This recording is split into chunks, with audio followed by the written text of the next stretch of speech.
Plenty more reaction to the Buccaneers draft class, that and more on today's episode of Locked On Bucs.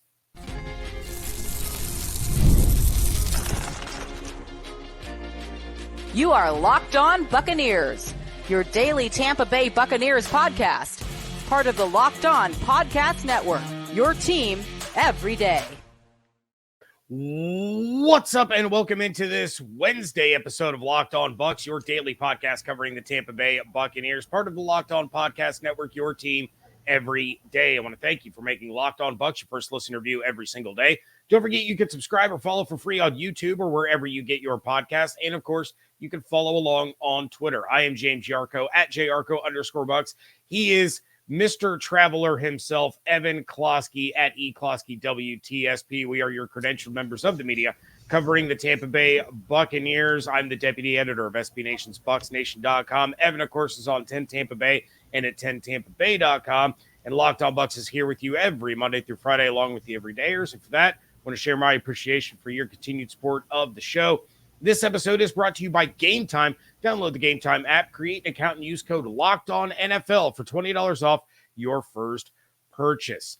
What are the Bucs going to do at the left guard spot? And we take a look at some of the undrafted rookies coming up in a little bit. But let's start, Evan, with your reaction to what the Buccaneers did over draft weekend. So they get two offensive linemen, an edge rusher, running back, nickel corner, and a tight end that you predicted that they would take in the 7th round on this show 2 weeks ago. Well, what were your initial thoughts on the Buccaneers draft class?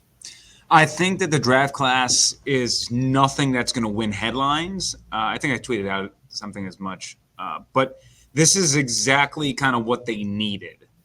Just attacking a bunch of needs, guys who are pretty talented, and I think are going to fit what the Buccaneers are looking for. Now, we all kind of wanted a more surefire edge rusher, right? They all kind of flew off the board before the Buccaneers selected.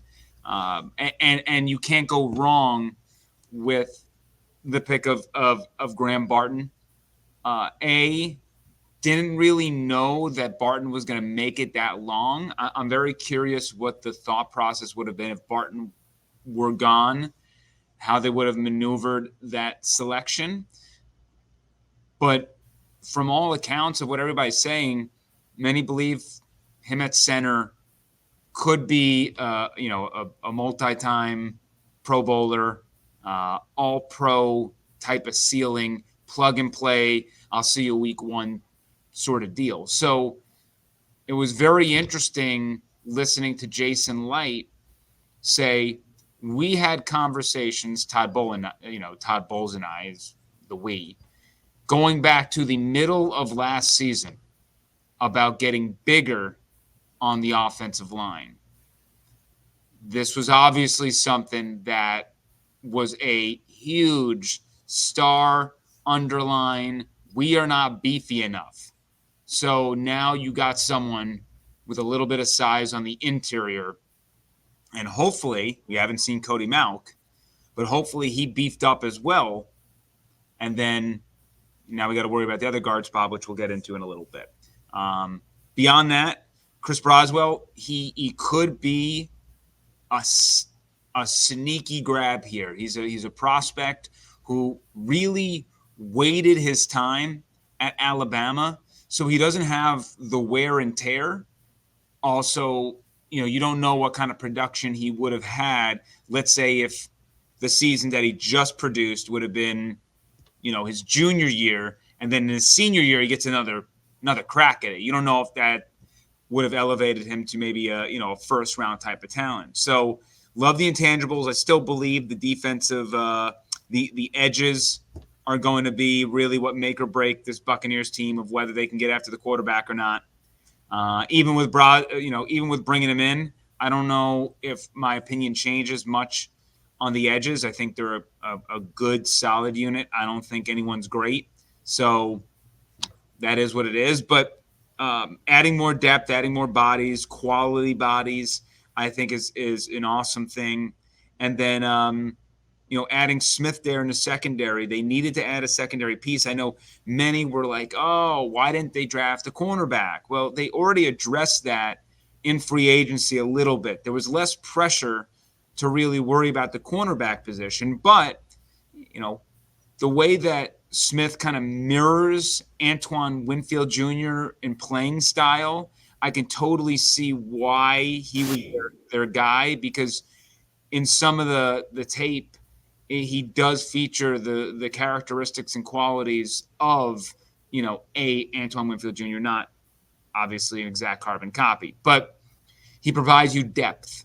And now you have a lot of that, in maybe outside of linebacker, you got a ton of depth on this team. You brought in a couple of free agent cornerbacks. You got a potential nickel to fight with Izzian, and whoever doesn't win that job, or if they're both backups, who cares? One's got experience, one's very, you're high on. And the offensive line, you grab two bodies up there, and you continue to develop these dudes, because you would hope that Wirfs, Gedeke, and Barton at minimum are your future. And I'm hoping we're saying Malk is the same. If the offensive line can materialize to what its ceiling is, Baker's going to have all the time in the world, and that's going to really make this offense explosive. And then finally, I do want to mention Jalen McMillan, him and Culp. This team loves Huskies for some reason. But Jalen McMillan, I think, is a great person to put under Chris Godwin. Potentially, the succession plan to Chris Godwin. But even if not, he's still going to be productive for this offense. He will be able to be what Russell Gage was could never do, mostly because of health. So they added a really talented wide receiver. And I agree with John Spytek that if he didn't get injured this year, I don't know if Jalen McMillan is a third-round draft pick, because he was a 1,000-yard receiver in 22. And then he played on the most ridiculous offense in 23, featuring Polk, Odunze, who are going to grab a lot of attention. He factored in there when he wasn't hurt. The same also can be said about Culp. He was like the fourth or fifth option in this offense. They never really needed him to be an offensive threat. So he really was a grinder for that team on the offensive line as an extension. And you really never got to see his athleticism because it just wasn't a necessity. So overall, for me, I think like B plus, A minus-y type of draft. I don't think, I think the Barton pick to me is a super safe home run, you'd hope. Beyond that, I'm optimistic on everyone else they got. I think there's not really a pick I do not like. And you'll take that. So overall, big fan of Jason Light and his team for the work they did. Again, nothing too sexy about it, but I think they really addressed the things they needed to address. And I know we got to get through 24 first, and that's going to be a fun season, we hope. But I think they're really set up well to strike in 25. I think some people are going to get more experience this year, and leaving this season, maybe, we got Levante questions, Chris Godwin questions, but ultimately I think the cap will be in a decent spot, and they'll be able to take a big swing and say, it's time to go for it. So this was a quick kind of rebuild in my eyes. I don't know what 24 is going to look like, but I'm seeing the big picture and I'm liking it. All right. Well, there's still one glaring hole on this Buccaneers roster. We are going to talk about how that gets addressed coming up next on today's episode of Locked On Bucs, part of the Locked On Podcast Network, your team every day. Passion, drive, and patience, the formula for winning championships, is also what keeps your ride or die alive. eBay Motors has everything you need to maintain your vehicle and level it up to peak performance. Superchargers, roof racks, exhaust kits, LED headlights, and more. Whether you're into speed, power, or style, eBay Motors has you covered. With over 122 million parts for your number one ride or die, you'll always find exactly what you're looking for. And with eBay Guaranteed Fit, your part is guaranteed to fit your ride every time or your money back. Because with eBay Motors, you're burning rubber, not cash. With all the parts you need at the prices you want, it's easy to make your car the MVP and bring home huge wins. So keep your ride or die alive at ebaymotors.com. Eligible items only. Exclusions apply. eBay Guaranteed Fit only available to U.S. customers. Game Time is now an authorized ticket marketplace of Major League Baseball, which makes getting tickets even faster and easier. Prices on the Game Time app actually go down the closer it gets to first pitch. With killer last-minute deals, all-in prices, views from your seat, and their lowest price guarantee, Game Time takes the guesswork out of buying MLB tickets. Game Time has some incredible deals for Rays games as the Mets, Yankees, and Red Sox are all set to come to town soon. But it's not just sports. You can get tickets to concerts, theater, comedy, any live event you want to go see. I love the view from your seat option, so I know exactly what to expect. With the ability to use Apple Pay, I'm just 2 clicks away from having the tickets right there on my phone. But the biggest thing is the last-minute deals, when you can save up to 60% off when you buy last minute for that event that you want to go to. So take the guesswork out of buying tickets with Game Time. Download the Game Time app, create an account, and use code LOCKEDONNFL for $20 off your first purchase. Terms apply. Again, create an account and redeem code LOCKEDONNFL for $20 off. Download the Game Time app today. Last minute tickets, lowest price guaranteed. Thank you again for making Locked On Bucs your first listener view every single day. Are you watching Fox Sports or ESPN on your TV all day and you have to turn down the volume from all that shouting? Make the switch to Locked On Sports today, a free 24/7 sports streaming channel program for you every day to bring you the biggest stories without all the screaming. Locked On Sports Today brings you can't-miss analysis, opinions, and news, streaming 24/7 on YouTube or the free Amazon Fire TV channels app, part of the Locked On Podcast Network, your team every day. So they get Graham Barton. You figure he is the locked and loaded starting center. Jason Light already said Robert Hainsey is not moving to guard. That is not a thing that is happening. He is still going to be a center. You draft a guy in the 6th round who, for all intents and purposes, is a project.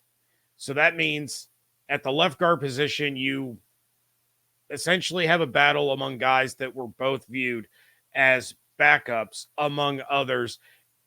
This could still potentially be a big problem for the Buccaneers, whether it's protecting Baker Mayfield, whether it's running lanes for Rachaad White and Bucky Irving and Chase Edmonds. When you take a look at what they've tried to do to address the offensive line, you have that Achilles heel there on paper at left guard. How do you see them figuring out what to do there so that they're not running into the same problems that they did last season?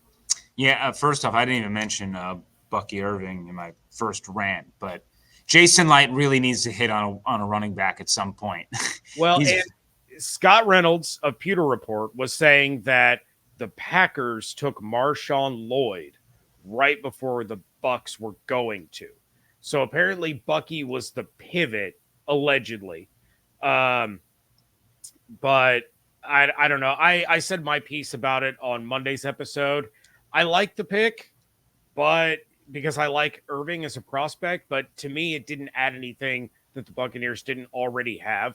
I would have liked to have seen a bigger, stronger running back, but we'll see. We'll see how it shakes out. That's why Jason Light makes draft picks and I don't. Yeah. As for the other guard position, what I think you have is at least competition. What I like about that is when you create the competition, the best man is going to emerge. ultimately, we saw that a little bit with Filer.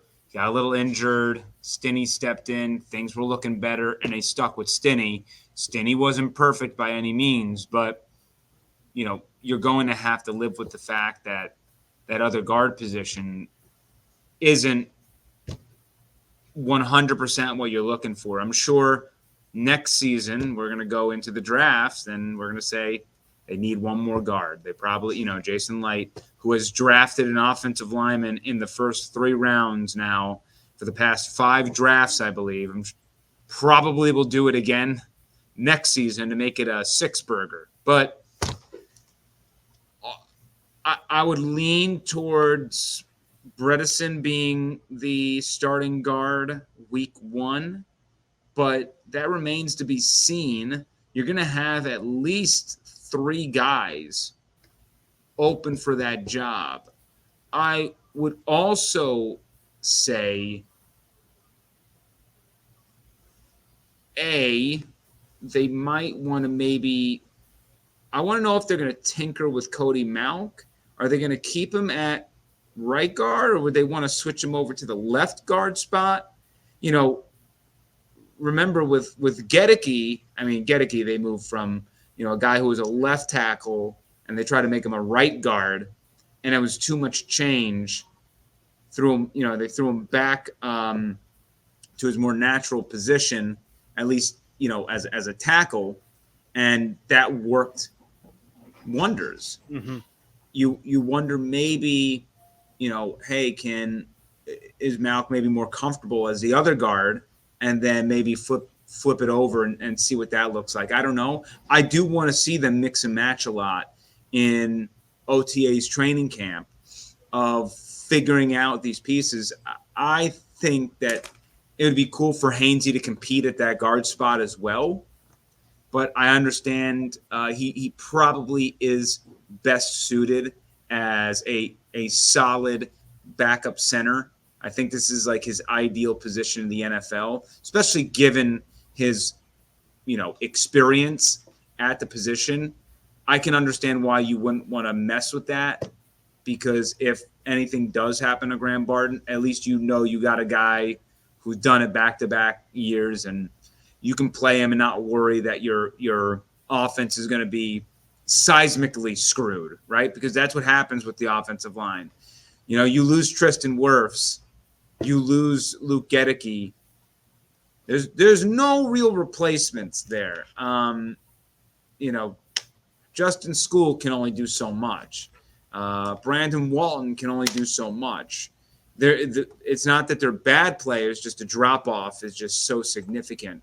Whereas Hainsey, at least in that spot, for as much as we know now, I can't imagine it's that significant of a drop-off to have a dude who has played 30-plus games in his career, whatever it is. So, ultimately, I do think at that guard position we're going to see Bredesen, but I cannot wait to kind of see that battle, because there's only a handful every year where a position is completely up for grabs. Even last year was kind of a BS thing at quarterback. We knew Baker was going to win it. But that guard spot, I think, is truly, you need to go out there and earn it. And those are the fun battles to watch. I do not care. It could be a kicker battle. I want to see it go down. That's really where the best come out of players. Is there any other position heading into camp that you look at as a legitimate, wide open battle? I guess you could really say probably that nickel corner spot between Tyke Smith and Christian Izien, because Izien on Twitter was not rolling over for anyone who was saying that Smith is the new slot guy. No, I was going to say that. Okay. That position for sure. To me, it's Izien versus Smith, and that's going to be a fun one to watch as well. I would say to maybe a small degree, that other linebacker position, KJ Britt is probably going to be that linebacker. We've already heard as much from the coaches, really, but I do believe that they'll allow a guy like Servassier Dennis and JJ Russell to at least compete and see if they can overtake a guy like KJ Britt. Otherwise, I mean, maybe Randy Gregory finds a way to start. But, those are all rotational pieces anyway. Everyone's going to play. It's all going to be a similar amount of snaps, whether you start or whether you don't. I think that's going to be it for the battles. If we're talking about Zion McCollum potentially losing his job, that's really bad news for the Buccaneers. So I think it really comes down to, and then I guess backup running back, who's going to be the number 2. So yeah, that's what you're looking at come training camp. Guard position completely up for grabs. Izzian versus Smith. Who is going to be that backup running back for Rachaad White that gets some play? Well, somebody that might be throwing themselves into a linebacker battle is one of the undrafted free agents that the Bucs are bringing in. That is next on today's episode of Locked On Bucs. All right, game off. We got to pause here to talk more about Monopoly Go. I know what you're saying. Flag on the play. You already talked about that, but there is just so much good stuff in this game. In Monopoly Go, you can team up with friends for timed tournaments where you work together to build up each other's boards. The more you win together, the more awesome prizes you unlock, and there's so much to get. Unique stickers you can trade with friends to complete albums for big prizes, cool new playing pieces to travel boards with, and hilarious emojis for taunting friends when you smash their buildings or heist their vaults. Plus, Monopoly Go feels new and exciting every day with constantly changing tournaments and challenges. A ton include their own unique mini games like digging for treasure or a robot pachinko machine. There's always something fun to discover in Monopoly Go, so get off the bench and go download it now for free on Google Play or the App Store. Game on. Wrapping things up here on a Wednesday edition of the Locked On Bucs podcast. And as always, after the draft, teams sign rookies that weren't drafted to come in to rookie minicamp, to training camp. Some are undrafted free agents, some are tryout invites. And these guys are going to potentially compete for roster spots.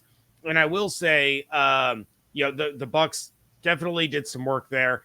And there were quite a few people on various outlets on social media talking about how the Bucs might have gotten a steal in undrafted free agency in linebacker Kalen DeLoach out of Florida State.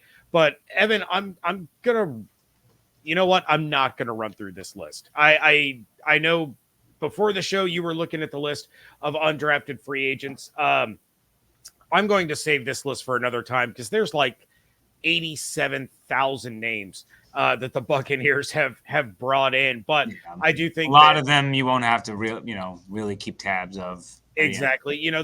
There's the fun story of you have Mayan Ahanatu, Chidi Ahanatu's son. You have Judge Culpepper, the son of Brad Culpepper. Judge Culpepper is one of my guys. And then of course a couple of these guys will find their way onto the roster. Jason Light does a great job with undrafted free agency, but who are the guys that you are eyeing that have a legitimate shot at making this Buccaneers roster?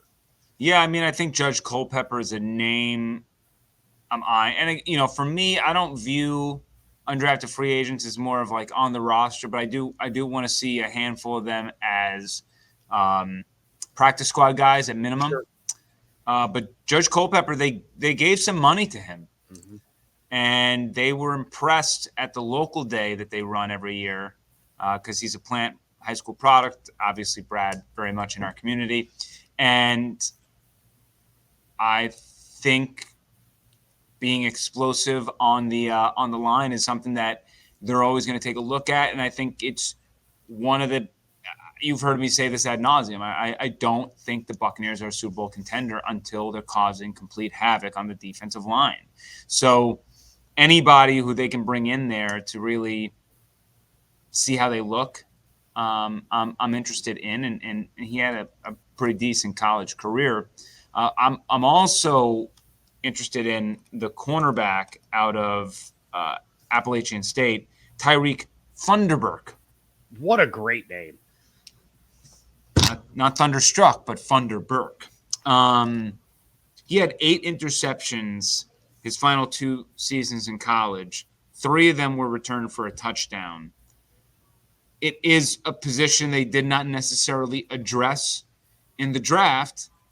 They did in free agency, as we mentioned. But to me, he seems like if he's a ball hawk type of player, which they desperately need. I mean, defensive coaches were speaking yesterday about if Jamel Dean can catch a ball, he would be a Pro Bowl, all-pro potential. You know, I mean, they're trying to light a fire under his butt to be like, get to the jugs machine, bro. You got stone hands. Go look at the Detroit game to just get a good look at those stone hands. The only quarterback he can intercept is Aaron Rodgers, which is wild to me. Yeah.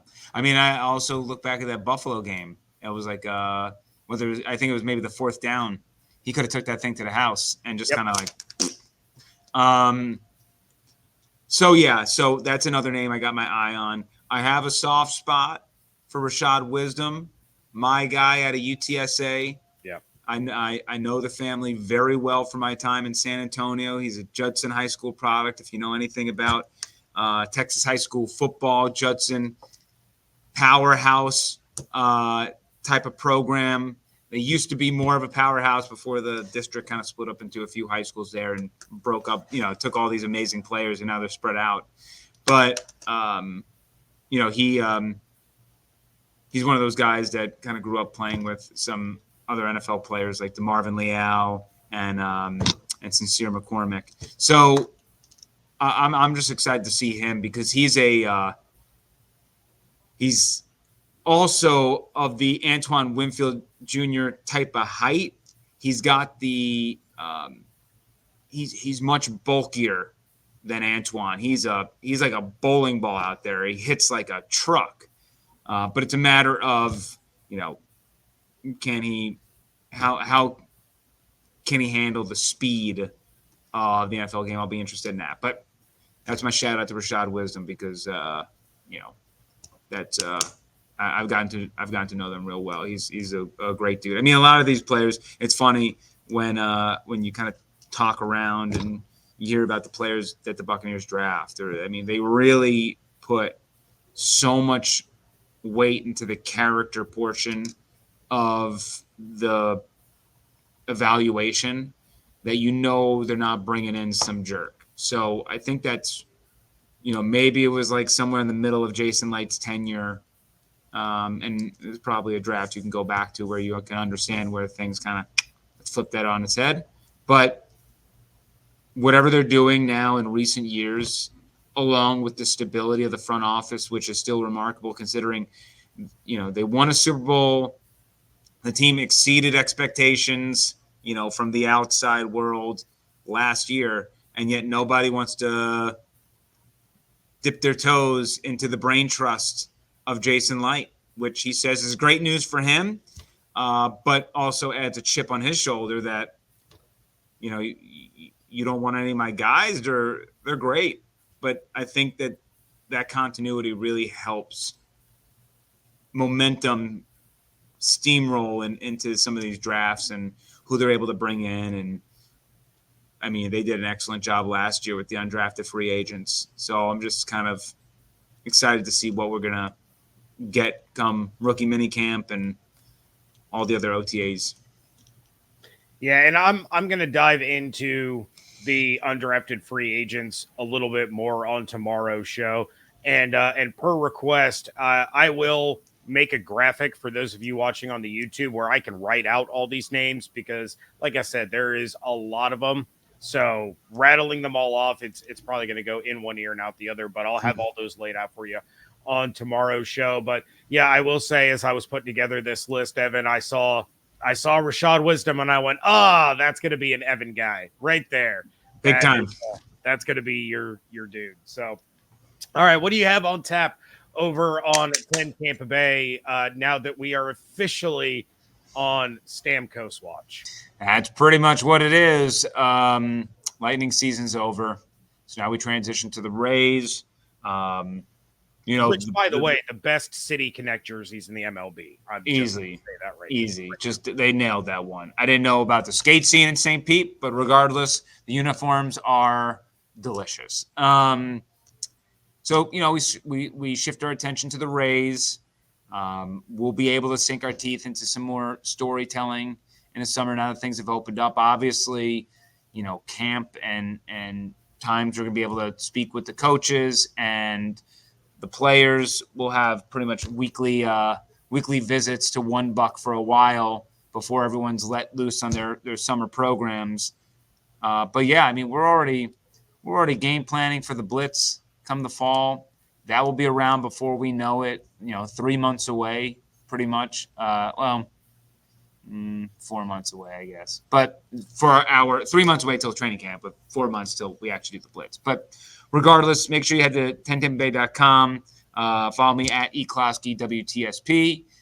You will not see me for the next week or so. Getting married this weekend, so stoked for that.